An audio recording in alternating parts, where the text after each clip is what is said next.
Formidable. Bravo à tous. Alors, on ne va pas vous redire avec le Père Yannick tout le bonjour qu'on vous a dit, mais en fait, on vous a dit un énorme et chaleureux bonjour à tous. En fait, vous venez d'avoir, comme on faisait à l'époque du cinéma muet, et bien là, vous venez avoir du direct muet. Vous aviez l'image et vous n'aviez pas le son. Donc ça y est, on a récupéré le son, ça c'est bien. Par contre, la chose indispensable, c'est que pour notre chant, là, vous avez besoin d'avoir notre chant. On avait pris au numéro 18. Numéro 18. On reprend le refrain. Mets ta joie dans le Seigneur, compte sur lui et tu verras. Il agira et t'accordera plus que le désir de ton cœur.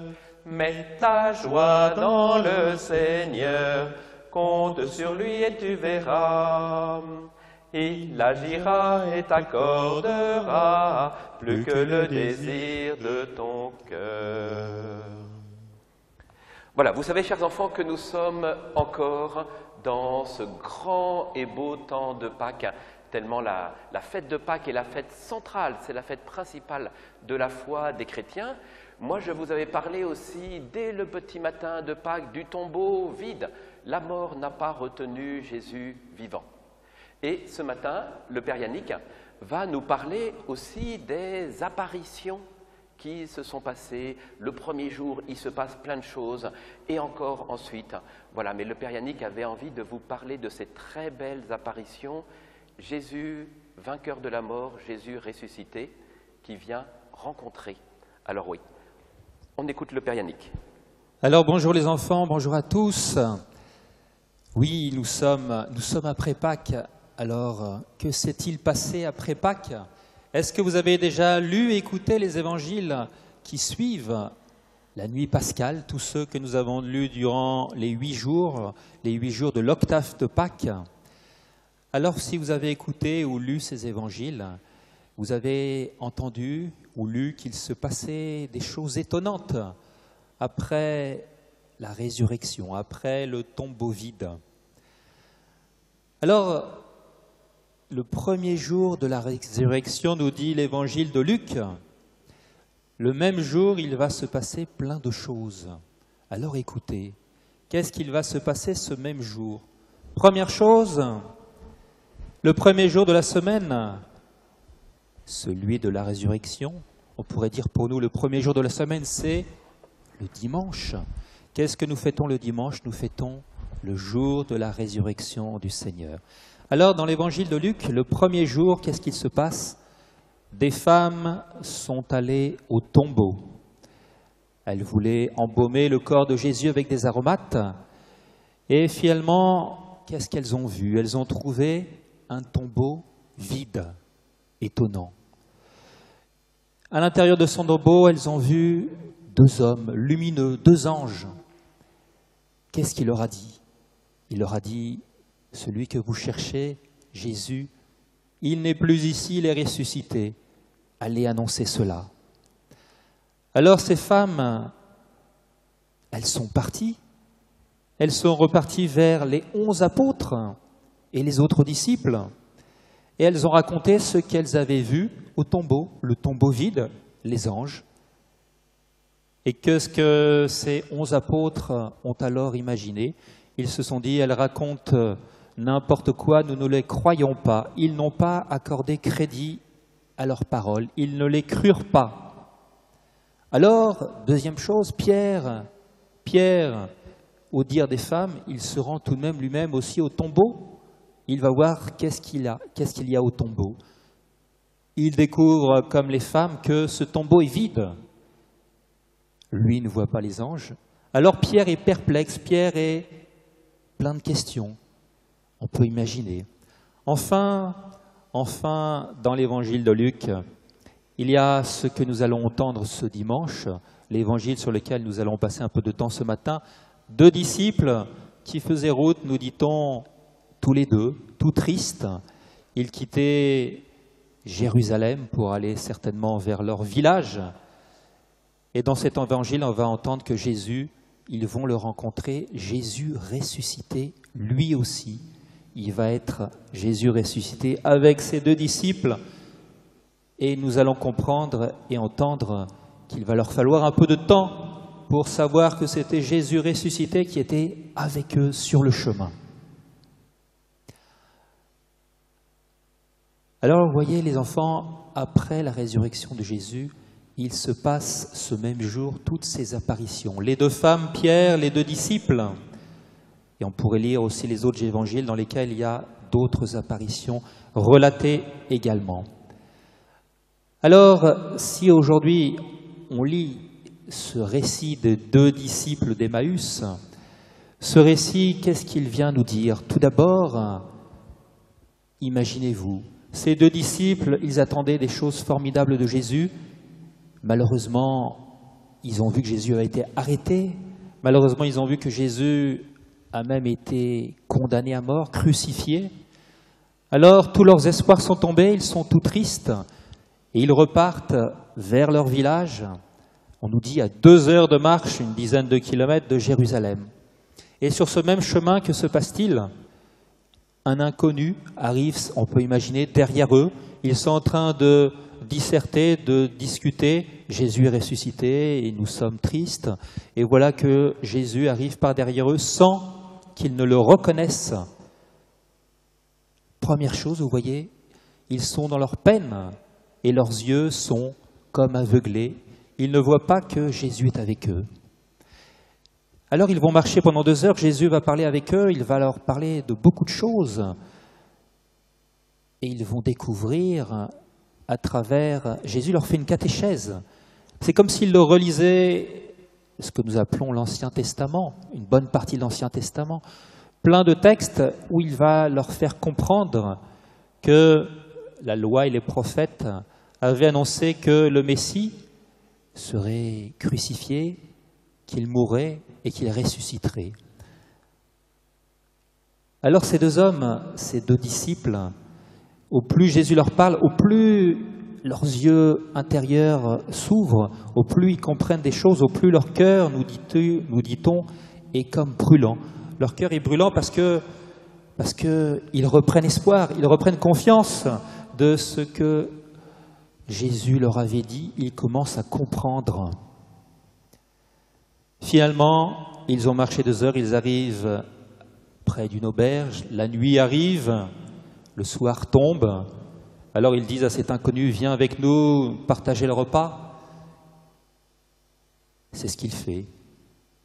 Et puis, durant ce repas, Jésus va poser un geste dont ils se souviennent. Il va prendre le pain, le bénir et le rompre. Et soudainement, ils se disent, mais nous le reconnaissons, c'est Jésus qui est là au milieu de nous. Alors, les voilà tout joyeux, bien sûr, même si Jésus, entre-temps, a disparu. Jésus leur est apparu et puis, en même temps, il disparaît.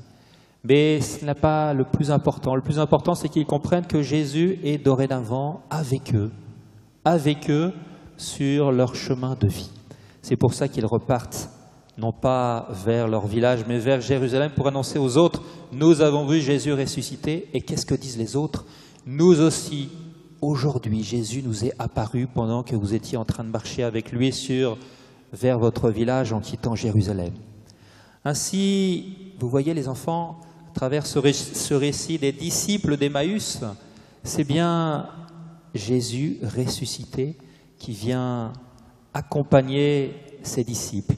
Alors pour nous, vous voyez, dans nos vies chrétiennes, le premier jour, c'est le dimanche. Qu'est-ce que nous faisons le dimanche?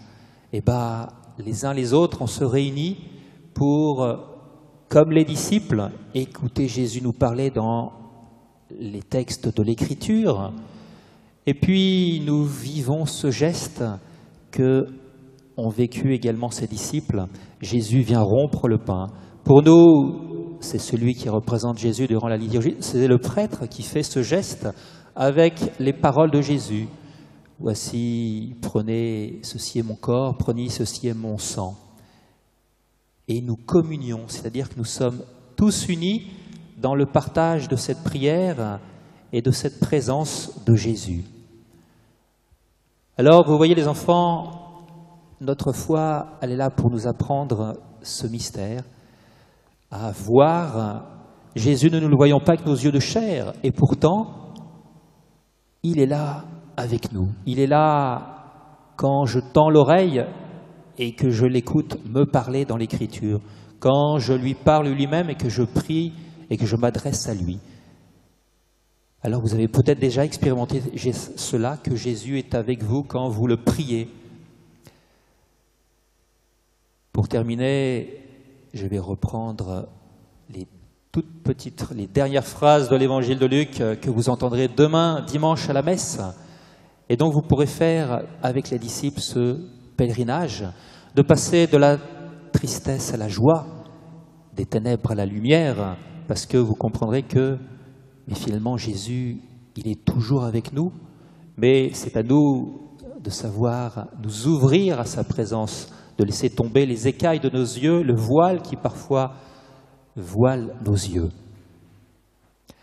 Alors, je vais lire cet évangile, la fin de l'évangile de Luc, dans ce livre que vous avez déjà.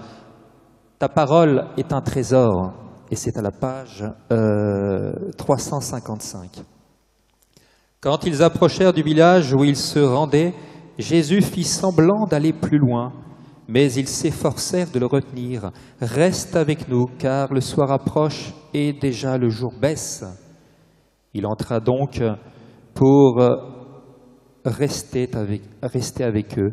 Quand il fut à table avec eux, ayant pris le pain, il prononça la bénédiction et, l'ayant rompu, il le leur donna.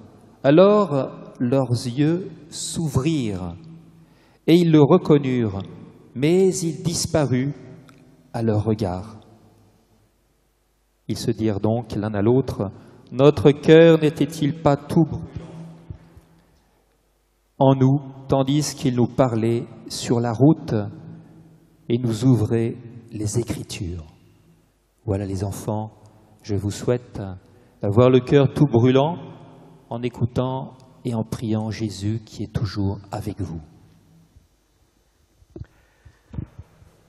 Voilà, merci au Père Yannick, comme c'est beau de réentendre ces récits et ce grand récit qu'on appelle le récit des pèlerins d'Emmaüs, cette apparition.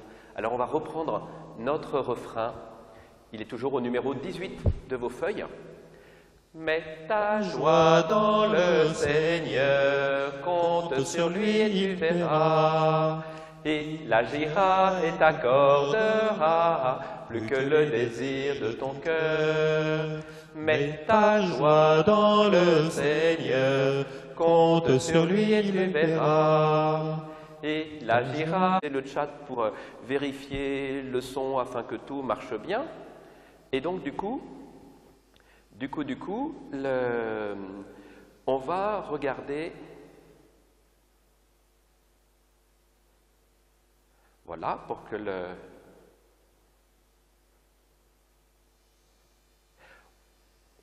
J'espère que vous entendez toujours mon son. On a eu un petit problème de coupure. Je reprends, voilà, il y a plein de coulisses techniques derrière que vous ne connaissez pas toujours, mais on a des techniciens qui sont chez eux à la maison et qui veillent sur nous. Alors, je vous pose des petites questions et c'est des questions qui se répondent très facilement, oui, non, comme ça je vais voir vos réponses rapidement. Première question. Est-ce que Jésus ressuscité n'apparaît qu'au groupe des apôtres? À vous.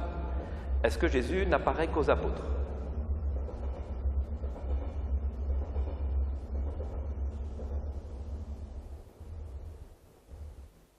Je vois si les réponses arrivent.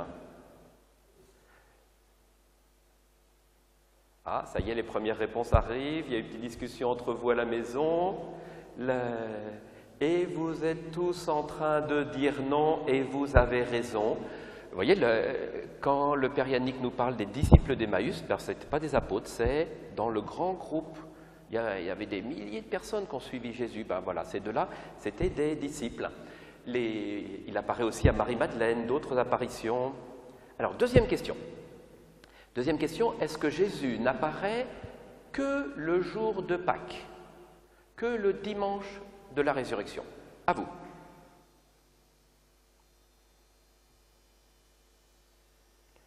Voilà, là aussi, un petit peu de réflexion, et ça y est, vos premières réponses arrivent. Est-ce que Jésus n'apparaît que le jour de la résurrection? Oh, vous êtes tous d'accord dans les réponses.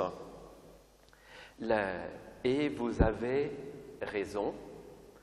Vous voyez, le dimanche dernier, on a écouté un évangile où Jésus apparaît à Thomas. Et en fait, il apparaît à Thomas 8 jours plus tard. Et en fait, il y a une grande période qui va être le temps des apparitions de Jésus ressuscité. Et donc, c'est ma troisième période. Combien de temps dure le temps des apparitions après Pâques? Combien de jours? C'est un nombre de jours. Combien de jours Jésus ressuscité apparaît-il?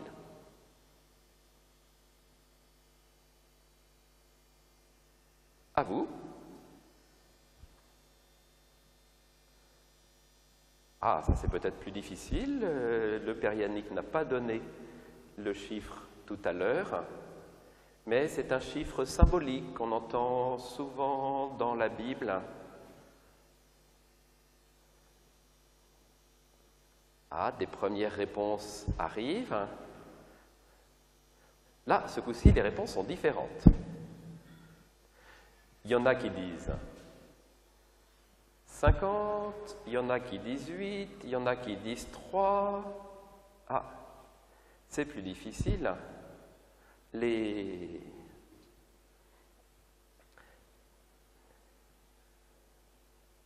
Oh, il y a plein de réponses différentes. La première bonne réponse, c'est dans la famille Poulot que nous l'avons reçue. En fait, Jésus apparaît pendant 40 jours. Ces 40 jours, c'est depuis le jour de Pâques.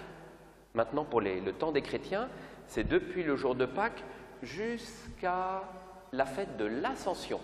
Quand vous avez dit 50, derrière, il y avait encore les jours qui nous préparent à la fête de la Pentecôte. Mais Jésus est déjà monté au ciel, on aura le temps d'en reparler.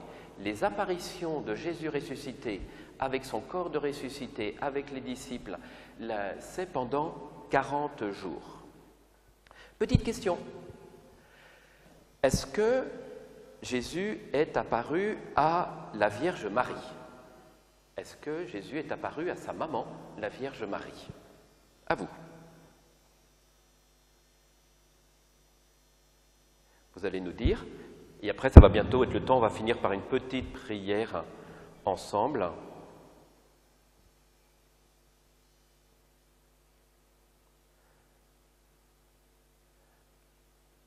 Ah, vous dites oui, les premières réponses. Il y en a qui se dépendent, vous pensez... Ah, j'aime bien la réponse qui dit oui, sûrement. En fait, avec Marie, c'est étonnant, les évangiles, les 4 évangiles, n'en parlent pas. Parce que les évangiles nous sont donnés les apparitions qui vont lancer la foi. Et c'est comme si, avec la Vierge Marie, il y avait quelque chose de très personnel et très intime. Est-ce qu'on imagine que Jésus qui va apparaître pendant 40 jours à plein de gens, parfois il apparaît à 500 disciples qui étaient réunis près du lac de Galilée en même temps. Est-ce que vous pensez que Jésus a oublié la Vierge Marie et oublié sa maman? En fait, on se doute bien qu'il est apparu à la Vierge Marie. Mais c'est une apparition que les évangiles ne racontent pas. C'est laissé dans l'intimité entre Jésus et la Vierge Marie.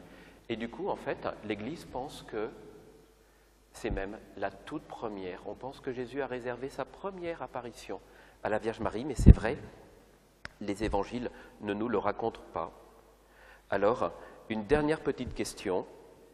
Est-ce que c'est facile de reconnaître Jésus ressuscité du premier coup? Est-ce que c'est facile de le reconnaître? Est-ce que dès que Jésus ressuscité est avec quelqu'un, avec un groupe, tout de suite, ils le reconnaissent?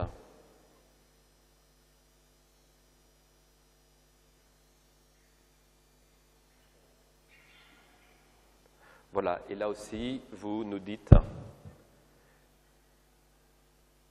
que non, ce n'était pas forcément facile. Et en fait, les enfants, vous avez raison.